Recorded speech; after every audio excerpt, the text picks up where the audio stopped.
right, all right. GM to all. Everybody file in, get seated. Don't miss out on all the alpha. Thank you guys for being here. We got 5 very smart people on this panel, so a lot of good stuff to talk about. I never like to waste too much of our time doing everyone's resume, but why doesn't each of you just quickly tell everyone in the audience specifically what your firm does? We have a mix here of venture, we got some TradFi people, we got firms that have just been started in the last few months. And be specific, you know, whether it's we've invested in BTC and ETH, or we're funding a couple crypto startups, maybe it's Bitcoin mining, maybe it's the gaming space. So why don't we start with Grace? Awesome. Thanks, guys. I'm Grace. I work at a fund called Lux Capital. We invest at the intersection of technology and science. I focus on computational science. We're proud investors in FTX, also investors in Anchorage, Stacks, as well as several others, and a few liquid positions. And I spend most of my time in crypto infrastructure. Baek. Hi, I'm Baek. I'm a general partner at Hash. We're an early-stage crypto fund managing over $5 billion in crypto assets. We focus on incubating and helping founders go from 0 to 1. We incubated Terra Money in 2017 and X Infinity in 2018. So we focus on Web3 infrastructure and gaming. Hey guys, I'm Pete Najarian. I'm the managing partner of RW3 Ventures. We're a digital asset and Web3 venture fund as well, focused on early-stage opportunities. We come at it from an operating background. Several of us have been operators at some of the larger crypto-specific infrastructure firms that have exited. So a lot of our orientation, while it's equity and tokens, is around helping startups really build into great operating businesses. Hi, I'm Sarah Kunst. I run Cleo Capital. We do some crypto and some not crypto, but in the crypto space, we're investors in Gemini, Falcon X, Alto IRA, and a lot of other awesome stuff in the space. And we do a little bit in Web3 as well. Hi, my name is Edward Moncada. I'm the co-founder and managing partner of Protofund. We're an early-stage Web3 investment firm. Previously, I was the founder of Blockfolio, which was acquired by FTX in 2020. I'd say my partners and I typically focus, on branding, marketing, product, trying to help, early founders get from 0 to 1 as they kind of go on their journey in the Web3 space. Nice. We know Blockfolio from the athlete endorsement deals and all that good stuff. Well, let's start this way. I mean, for those of you who've been here all day, earlier in the morning we had Mike Novogratz up on stage, and back in 2017, I thought this would be a good place for us to start. He famously said, "The herd is coming. The herd is coming to crypto." That was kind of a quote that everyone picked up at the time. I first started writing about crypto in 2011, and there's an interesting debate still about, have we gone mainstream? Is it mainstream? I think these are 5 good people to ask. I mean, is the herd now here? And when we say the herd, I mean, this is a great event to ask the question, because a lot of people I've met in the last 24 hours, you've got, a mix of TradFi types who are here saying, we're getting into crypto. And are they really? Have they been told, buy crypto? Is it as simple as buying tokens? Is it, investing in the companies? So are we really mainstream? What would it take to go mainstream? And Sarah, let's start with you. We had an interesting chat, backstage about certain firms that are now dipping into crypto, but maybe not all of them really get it. Yeah, I mean, I think that crypto is not, it's not something that gets to be gate-kept, right? And so, anybody who wants to get into crypto is and should feel welcome. That being said, if you're, a family office or a venture fund who's never touched it before, and your first sort of dip your toe in is, hey, I saw one deal, and it's not somebody who has a background in the space, but surely their NFT project will go, to the moon. You're probably going to get burnt. And so, I think that crypto, the herds are here, and the question is, how do they not lose their shirts? Yeah, and Pete, I know that you come from kind of the banking world, and you guys just started your fund. You probably encounter a lot of this. The people who are saying, well, crypto's clearly a thing, it exists, and we need to be in it. But what does that actually look like? Yeah, I think the herd's here, but not invested, really. I mean, I think that, a year ago, and this is particularly true in the family offices that we talk to, and these are sophisticated teams that are invested in multiple asset classes where they have portfolio management expertise that comes with, it's fairly long in the tooth. And a year ago, that group wasn't, and I'm making gross generalizations, I apologize, but wasn't sure it wanted to be meaningfully invested. And now a year later, when you have those conversations, they wonder if they aren't short because they're not invested or invested in the way they'd like to be. So, if you think of kind of like individual investors that are institutions, which is a little bit what the family office world has turned itself into, way underinvested in the space, but super curious and spending a lot of time getting educated. And we've had the success we've had in a short period of time in growing our fund has been largely around their desire to plug into people that they think will have the time to help educate them along the way. That's been a theme. And then if we look at real financial institutions and the real money, and once upon a time I ran global emerging markets at UBS, so I've been through this cycle before of a brand new asset class that goes vertical. It's massively underinvested. I mean, there's again a ton of interest and a ton of work and a lot of really talented people. And you hear Novo talk about that a lot, which is this talent drain that's coming out of TradFi and landing in our space, and it's very real and it grows every day.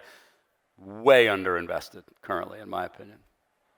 Is it hard to make the case that any of these firms are underinvested at a time when the market kind of can't catch a bid? And of course, we go through all these cycles, but you've got a lot of bullish recent news and reason that you would think that things would look pretty green, and they don't right now. So it's just an interesting time to be at a conference where we're talking about investing in these assets.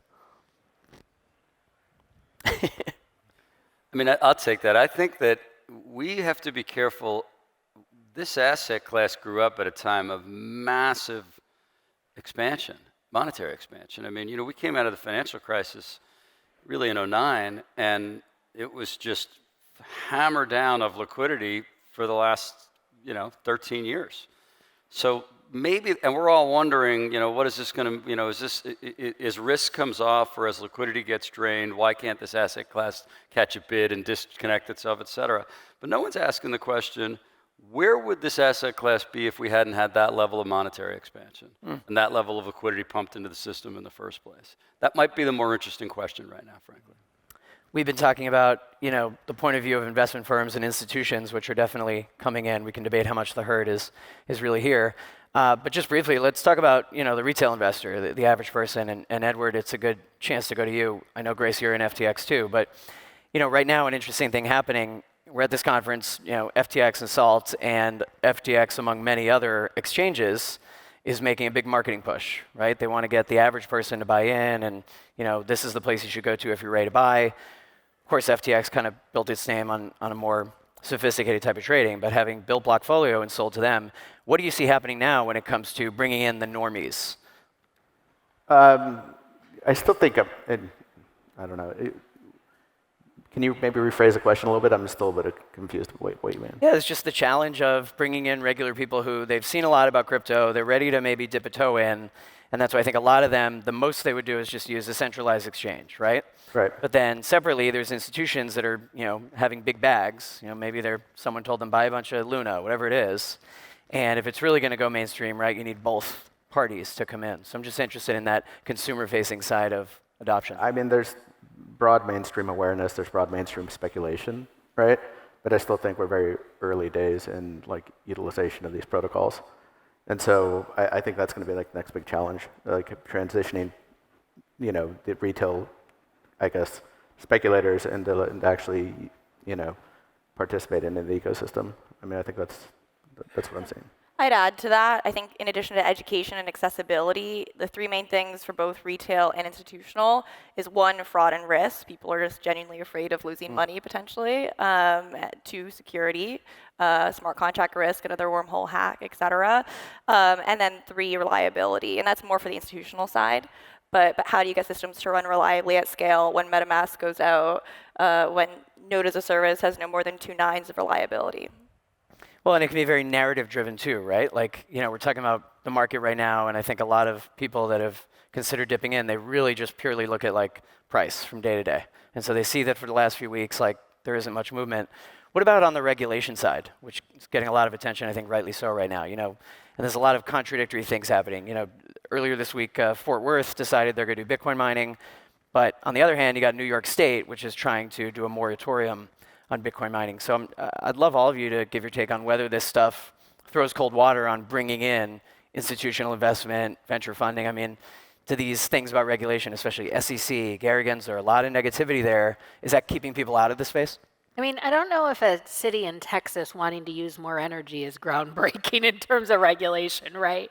And I don't know if New York taking a more conservative view is groundbreaking either. So, I think it drives news cycles, and in general, news cycles drives attention to crypto, and in general, driving attention to crypto is a good way to get crypto to move and to get more people, net new in the ecosystem for the first time. And what all press is good press as long as they spell your name right, and that name is spelled BTC, right? I think these are going to be regulated markets. I just think it's a matter of time, and particularly in the West. And there's going to be some level of bifurcation between what happens in the West and what happens in other parts of the world.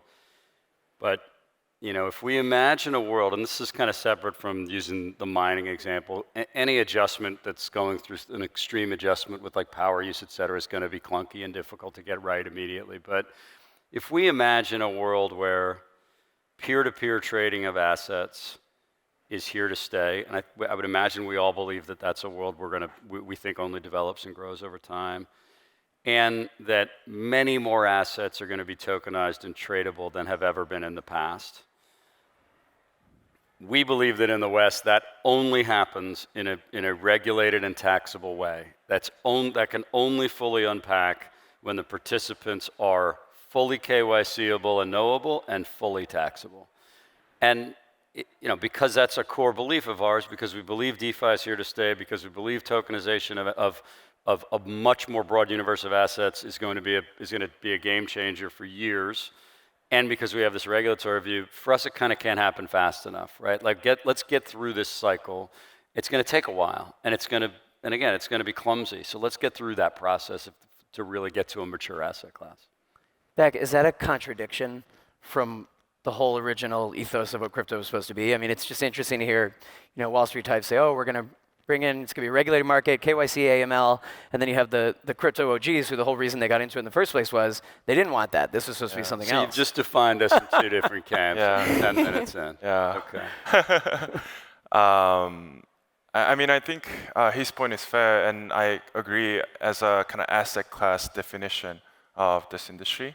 But for us, as we've been working at Founders as a more of a crypto native fund past 5 years, when we define kind of herds coming into the industry, we mainly focus on engineers and creators that are supplying some of the tools and content that we can enjoy in crypto industry. And I think even though the industry has gotten so big, I think we are still in a stage where there needs to be more supply of content and tooling for us to really flourish as a users.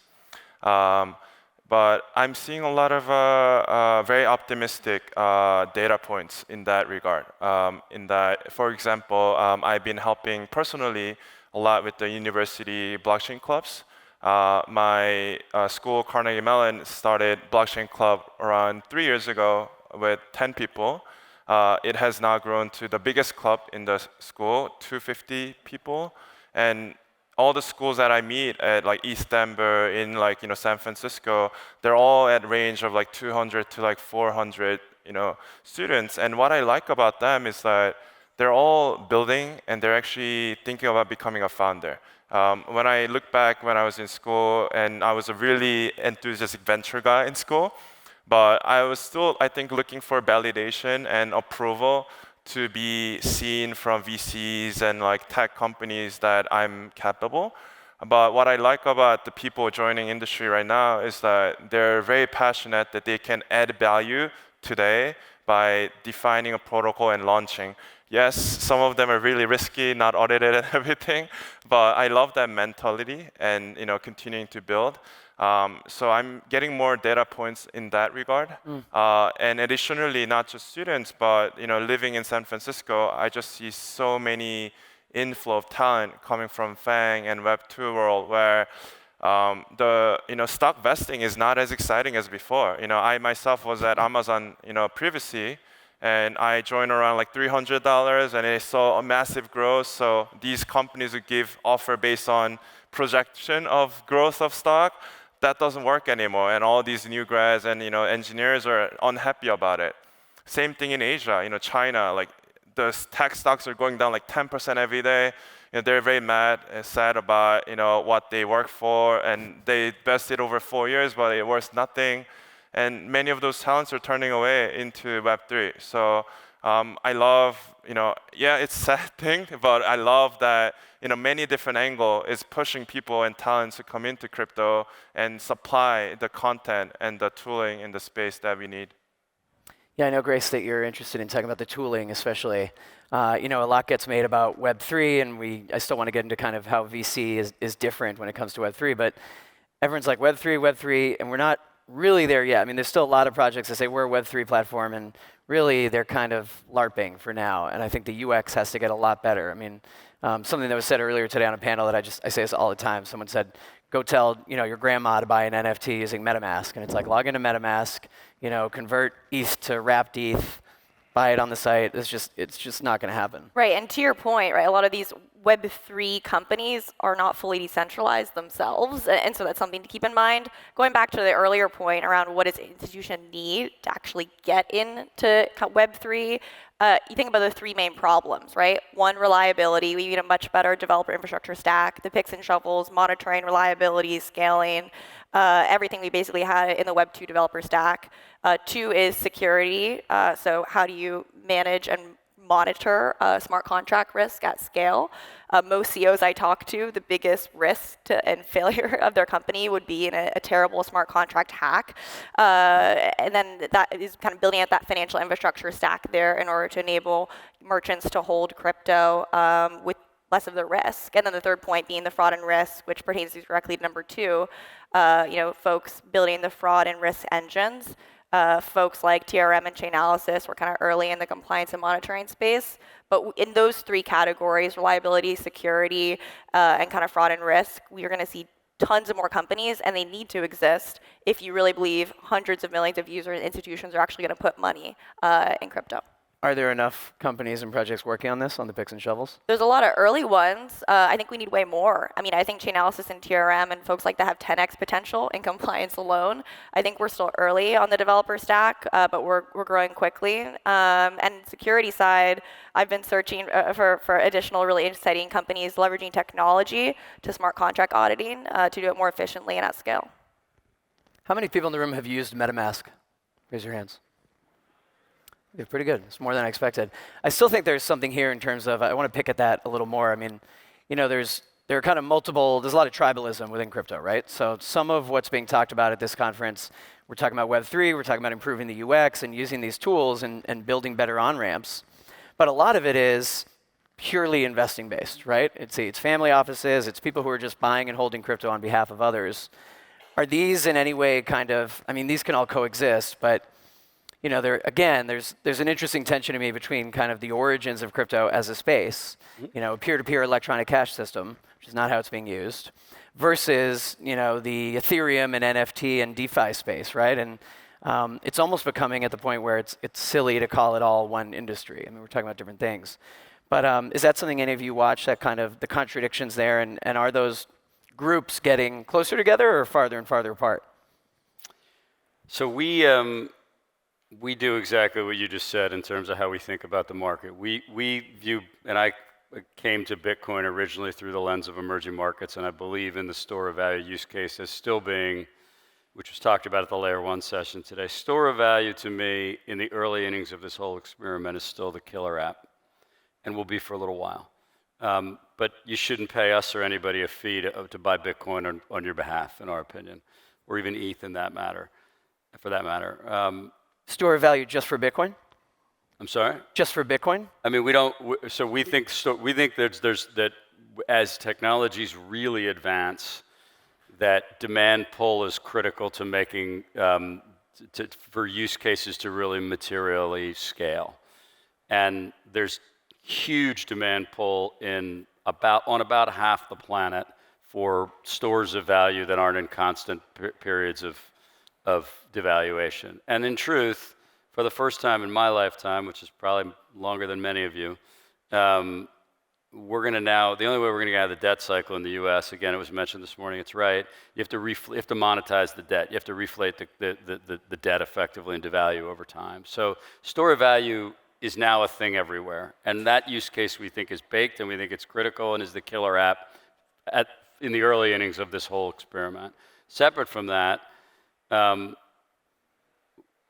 we think that there's a ton happening right now that is uninvestable, to be honest. And there's a lot that's very investable and exciting, but the notion that all of Web 2 just magically ports over into this new thing that's Web 3, and really it's really what we're talking about is just the securing and management and parsing out of data and the ability to charge rent for it. That's essentially what in our opinion, what Web 3 actually is. The notion that all of these functioning entities and apps that are highly functioning are going to immediately port to Web 3, we just don't buy that yet. Like rideshare apps on a blockchain make sense, right? You can pay rewards points, you can stake, et cetera, et cetera. But the disruption of an Uber is a really difficult thing, and it's not going to happen quickly. And there might be 5 groups trying to do rideshare apps on blockchain. So we just take a more cautious approach. We think you have to invest in builders that have built something in the past, not teams who've never built before. And it doesn't mean they have to have built in crypto, but they need to have been builders. You have to have use cases that you believe in. Use cases are going to really matter. You have to find revenue models, and that's kind of the big unknown, which is very odd to me in this market. I've been in it now full time about 5 years. This concept that revenue doesn't attach back to assets and how you invest in assets only exists here. I think that's going to change. And then, lastly, you got to get valuations right, and valuations are frothy right now. So I could go on, and I'm already getting long-winded. We're big on let's try and really unpack the use cases that we think make sense and can scale in the intermediate term, and then let's make sure we get the teams and the valuations right. And to your point, I just think they're very different investing profiles. If you're investing in NFTs or metaverse versus DeFi and protocols versus crypto infrastructure. I spend most of my time in crypto infrastructure, and I think there's not enough attention in it. Like 30 bill invested in blockchain related last year, and only like 5 of it was roughly in crypto infra. So I think more attention needs to be given to that in order to scale the next 100 million users on that NFT platform or that metaverse consumer platform, which again, to me, is a very different investing skill set. I think for us, we do focus on Web 2 to Web 3 transition in that how do we help people onboard to Web 3 as a talent, as a builders. But I think as an investor, we don't really focus too much on how do we port over Web 2 to Web 3 in that as a venture fund, we try to really find things that are only possible in Web 3 and start there. And later as you grow, if you see limitation on expanding or scaling or being accessible, we try to solve Web 3 problems that are more accessible to Web 2 people who are used to Web 2 services in a way that it's more usable and more, I think familiar. But I think if venture investing in Web 3 start with the concept of how do we define Web 2, this service, to Web 3, I think we're limiting ourselves in a very kind of limited opportunities. And I think many of the big protocols or ecosystem that have grown in the last 4-5 years, all of them are quite, I think, new, that we didn't even think about that's possible. So even today, there are so many new engineers and small projects coming to this conference and other hackathons that will be really weird, but I think that will create a new user experience down the line. And we're always worried that actually we're thinking too Web 2 minded. We're being too realistic, because I think this conference is not realistic. I think FTX is not realistic. All the gains in crypto are not realistic. So, just trying to be very open-minded and just seeing what's possible and just thinking in a way that are we doing something that limits possibility in Web3 and try to remove that barrier when we invest. Let's drill down on how VC and Web3 is actually different and the ways in which it's not different. I mean, Sarah, you'd be a good person to start here. And I'll give us a more specific prompt. I mean, at the beginning, especially later on when DAOs came along, there was a lot made about what's so great is we've circumvented the traditional route of VC. Now you're not going to the same old firms in Silicon Valley, Sand Hill Road. Now we're raising different ways. And instead, what we're seeing a lot of is projects announce it's the same VC firms. It's Andreessen Horowitz. It's some of the same firms that are backing these crypto and Web3 plays, which is okay. But you wonder if, for all the talk about disruption and finding this new way of doing things, it's ending up just kind of back in the same way that tech startups and raised money before. And we got that mad parade of unicorns for a while, many of which did not play out. Yeah, I mean, I think that crypto and Web3 are both plagued by sort of hey, we have to be different for different sakes sometimes. If you're starting a project and you need money and you're willing to sell some of your ownership of the project to take money, great, you could do that via VC or a DAO or whatever. What I tell my founders, right, is if the terms are clean and the money's green, like take it and go build. And so I think this sort of like puritanical battles between, you're not Web3 enough, like, like just go build. If you build something amazing, it should transcend all of that, and it should be this, and the same for funds, right? Funds that weren't in crypto, right? I could name a lot of VCs who, when I started going out to Silicon Valley, would laugh at me when I talked about Bitcoin, and they said, that's something we use to buy drugs on Silk Road, like that's not real. And now they're Web3 investors, and great, like you love to see it, right? So I think that thinking that VCs have to stay in one pile and that Web3 founders and crypto founders have to stay in another pile and never the twain shall meet isn't realistic. The other thing is, I'm not saying Beyonce's Illuminati is real, but when you move up the capital stacks, there are fewer and fewer sources of income and money. And so the reality is that the same people who are buying Twitter and buying Doge are often in their family office sides investing in the Andreessens of the world. And so, this is an industry that does largely exist to create and make money. And so I don't think it's shocking that the people who've spent decades in some cases building institutions to fund new ways of, using technology to make money are funding new ways of technology making money. Totally, and that's venture capital, right? Like at Lux, we say we invest in people inventing the future, right? Which could be crypto, could be many different things. And so if you look historically, just as the venture industry has evolved, it's where the smart people building and where our foundational platforms waiting to be built. And I think both of those things exist in Web3 today, and that's why you've seen a ton of VCs, whether or not they're crypto native, dive into the space. Edward? Yep. Anything on this? Regarding like Web3, I don't know. The only thoughts that really kind of came to mind when you guys were discussing just recently is really around timing of some of these investments. And I would say, we still have a couple more cycles to go. And as these cycles come up, you're going to see the volatility dampen. And I would say, at Protofund, like we're not really that bullish on things like DAOs and governance. I think those things really rely on like the number going up, because when the number goes down, you lose participation. As we get deeper into the cycles later and you have less volatility, you're going to have less of the downswing. People aren't going to leave the space. They're not going to leave. They're not going to disengage with these protocols. And I don't know. That's the only contribution I had as far as you guys were saying. I also like the kind of timing and kind of different phase of venture funding in crypto industry, because I think you mentioned all the kind of big U.S. funds, right? In 17, 18, and 19, if you look at the investment and returns, it's basically all same portfolio, different funds investing in different combination. And I was talking with some of the LP here, and they said, it was great return, but when I look at their deck, it's all same portfolio. So it's kind of like this, So, but I think now it's improving. I think, we're starting to see divergence of style and, thesis and, return on different funds getting into this industry. And also different focus, whether that's geography or like a category within crypto as well.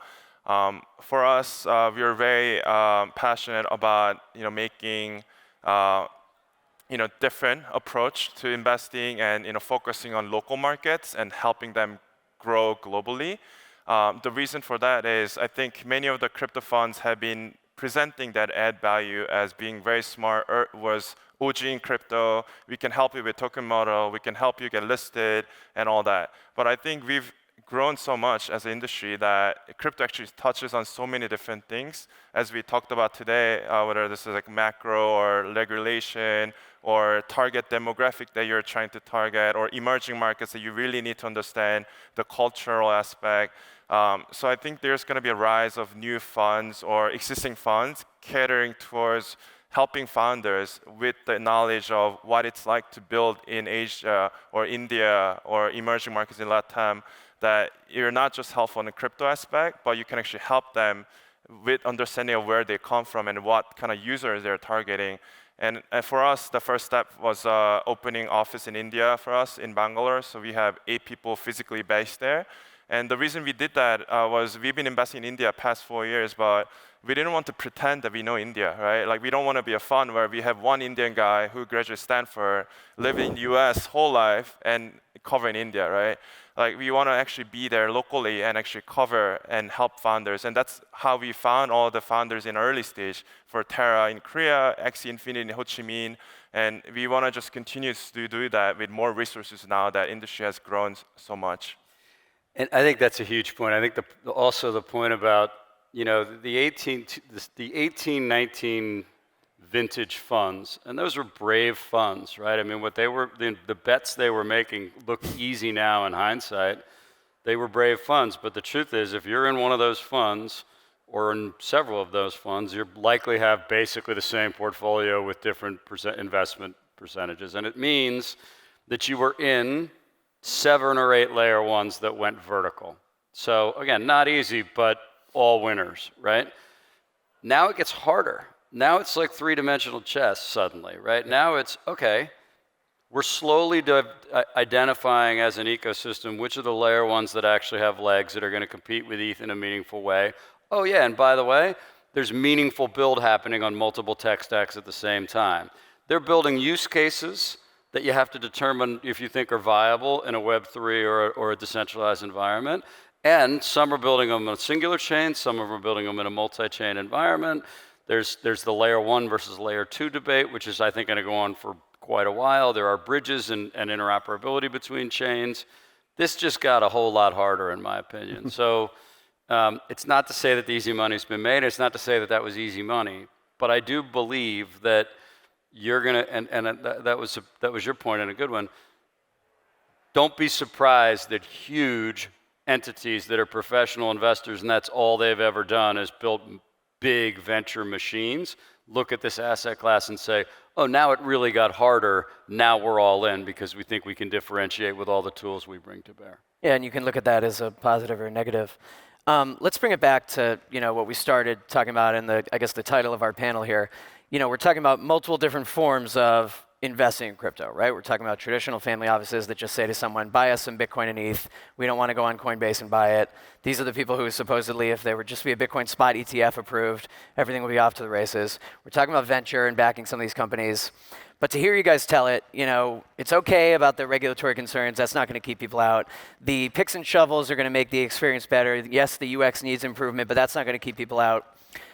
Here as we stand, you know, it's been 13 years since Bitcoin, you know, I guess 10 or 11 years since Ethereum. We got more and more options, chains, multi-chain future. What are the remaining obstacles to the herd, the mainstream folks, the institutions, the more cautious people coming and rushing into this space? What still needs to change and improve? So in 2013, I wrote an article for the Daily Beast of all places about how baby boomers should put 10% of their gold allocations into Bitcoin. And like 6 months ago, my dad texted me and he's like, hey, sweetie, I was thinking about buying some Bitcoin. Dad, you could have funded my retirement too, right? And so to some extent, I think that this gap is just adoption, getting people to talk about it and go, you know, I'll plug Alto IRA, my company that's wandering around here somewhere. You can use a self-directed IRA dollars to buy Bitcoin, right? Those are the kinds of shifts that I think you need to see to get more adoption, which then drives long tail more innovation. I think you need to think about incentives too.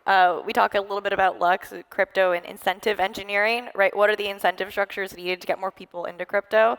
NFTs had a lot of novelty. Financial gain of DeFi Summer gained a lot of adoption. And so how do you think about platforms, companies, and just even educational systems to incentivize folks to buy Bitcoin or try out crypto? For me, I think best way that we can improve is I usually ask this question whenever I talk to kind of institutions or newcomers to crypto, in that, like, I don't care about your company perspective and vision, but like, do you use crypto services actively? You know, Have you been rugged? are you the power user of these crypto apps? Because even within this conference, I think there are a lot of people who are new to crypto and excited and share Web3 vision, but you know, I was actually also surprised that a lot of people use MetaMask. And, Yep, me too. you know, but when I asked them, like, you know, like, what kind of apps do you use daily, like weekly basis? And many people tell me Coinbase, FTX, so mostly trading, not so much like actually trying services and apps getting built or like money market lists. So I think being a little more, I guess, you know, honest about where they are in the process of crypto and what they're going through and what our challenges are, rather than trying to protect yourself by saying we are in crypto, we're excited, we're on it. You know, I think it's a community effort, and you know, each one of us are evangelists. And you know, if we are not comfortable with all the apps, and if I'm not motivated to use the crypto services every day, there's something wrong, and we start from there. And what's the problem there is. Yeah. I think scale in crypto still goes through Bitcoin, personally, and that's where the journey still starts for people in almost every case. And there's a lot written about this. The vast majority of wealth in the West is held in the baby boomer generation, the vast majority, and almost all that capital is held in by regulated entities. So whether it wants to labels me as a former Wall Street guy or not, the reality is big adoption and big scale comes when the baby boomer generation has vehicles that are regulated and custodied in a way that they're comfortable to start making allocations into this asset class, largely starting with Bitcoin, ETH, et cetera.